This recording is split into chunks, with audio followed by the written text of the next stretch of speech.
Alcohol is the drug of choice among young people. By 8th grade, half of students have tried alcohol, and more than 20% say they have been drunk. 20% of 8th graders and half of 12th graders have used alcohol within the past 30 days. 1/3 of high school seniors report binge drinking, consuming 5 or more drinks on one occasion, in the past 2 weeks. Alcohol use is particularly dangerous for young people whose judgment and impulse control are in the early stages of development. Teenagers need to know that a car is a lethal weapon. Too young to go to bars, many teens drink while driving or while parked in their cars. Motor vehicle accidents are the leading cause of death in 15 to 20-year-olds. Alcohol increases the risk of being a perpetrator or victim of sexual assault and engaging in high-risk sexual activity with the attendant risks of pregnancy and contracting sexually transmitted diseases. Alcohol worsens depression, reduces inhibition, and increases the risk of suicide. Long-term heavy alcohol use can lead to a state of physical dependence that requires medical treatment.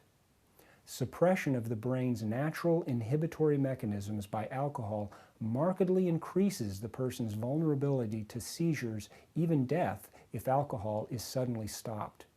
This is why medically supervised detoxification using anticonvulsants or benzodiazepines, which work through the same pathways as alcohol, is required once a person has reached the point of physical dependence.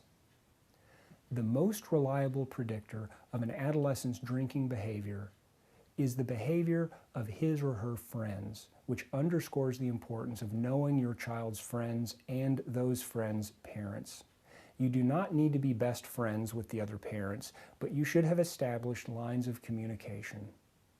Talk to the parents of teenagers who will be hosting a party. Make sure that there will be adult supervision and that alcohol will not be served or allowed. And make sure the parents are clued into the fact that some partygoers may try to sneak in substances, so they need to be on the lookout for any signs of use or intoxication.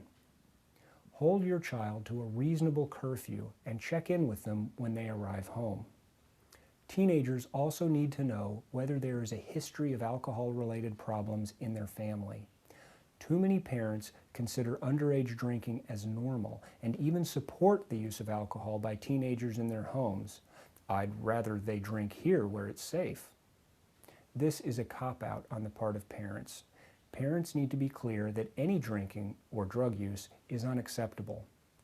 Teenagers need to socialize, and given the constraints on healthy social interaction during the day due to school and homework, they hold parties at night and on the weekends. Indeed, the term partying has become synonymous with using drugs and alcohol.